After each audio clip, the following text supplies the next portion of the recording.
La Bassa Padovana e i Colli Euganei nascondono molte storie.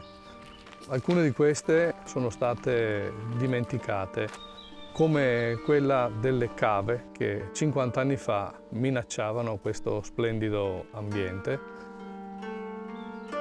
Si può ricordare il grido di allarme lanciato da Adolfo Callegari negli anni 30, una voce isolata, che aveva messo in guardia sui rischi che l'ambiente correva. Lui ricordava appunto che questo territorio così amato da tanti letterati e poeti di tutti i tempi, luogo dello spirito con numerose comunità religiose, in realtà era minacciato da questa attività sconsiderata che lo aveva ridotto a un'altra cosa.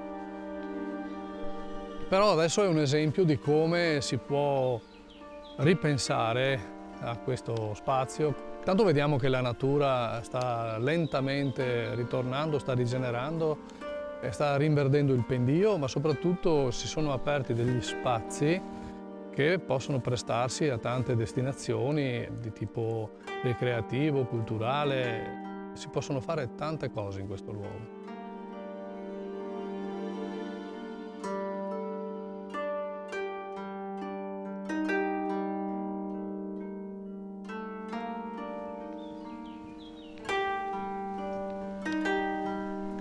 Il laboratorio di restauro nasce nel dopoguerra, eravamo nel 1951 sotto spinta del Ministero dei Beni Culturali del tempo.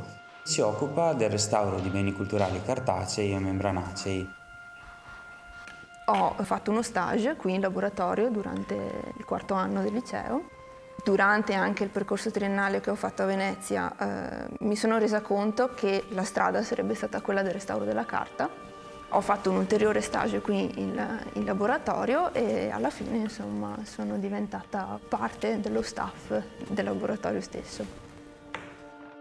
È un laboratorio che ha una forte importanza per il territorio perché svolge una serie di interventi che aiutano a valorizzare il territorio stesso. Spesso e volentieri ci accade di intervenire su beni relativi alla nostra zona territoriale.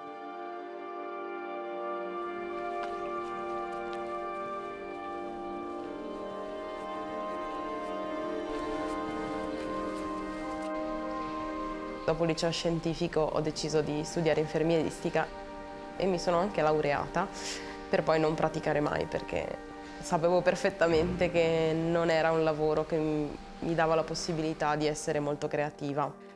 Quindi mi sono presa un periodo di pausa, ho iniziato a comprare un bel po' di libri di fotografia e non per un vero motivo, nel senso che non avevo mai fotografato, però ho avuto questa intuizione che secondo me fare fotografia mi avrebbe reso la vita un po' più felice, ecco. Quindi mi sono ossessionata a cercare dei momenti, come dire, unici da prendere con la macchina fotografica. Però tutto questo a carceri, quindi comunque io a differenza degli altri miei colleghi non avevo la possibilità di vivere in una grande città dove succedevano molte cose. Un mio motto è: se la vita ti dà solo limoni ci fai una limonata. E quindi ho detto ok, tiriamo fuori il massimo da questa situazione. E mi sono innamorata.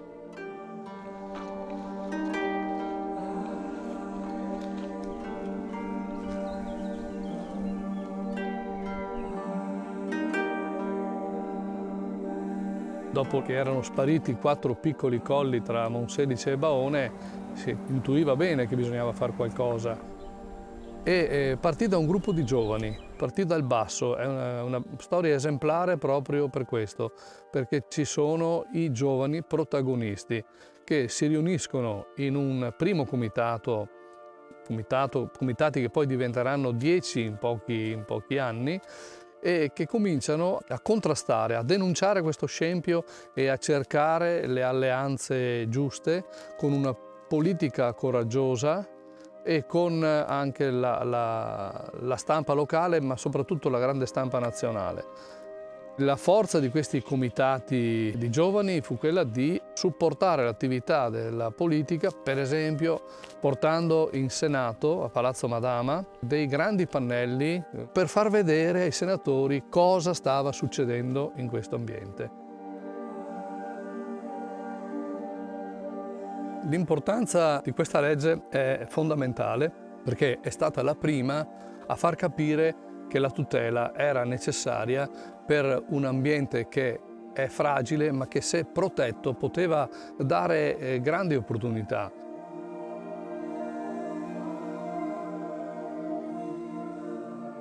Quello che guida un restauratore è la passione, la ricerca e la salvaguardia del bene che ti viene affidato.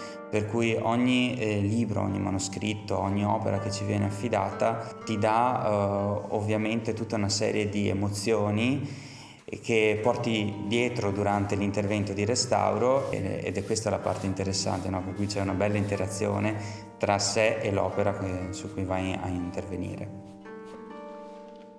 Non ci si pensa forse mai, però un libro è stato letto da più persone hanno fatto delle considerazioni, dei pensieri leggendo quel libro, quindi non è solo il recupero materiale dell'opera, ma anche secondo me delle sensazioni, delle emozioni che sono state suscitate nelle persone.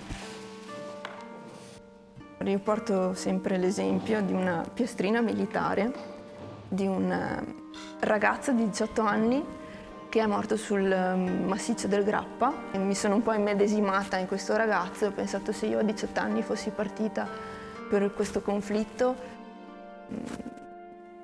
è stato veramente toccante, ecco.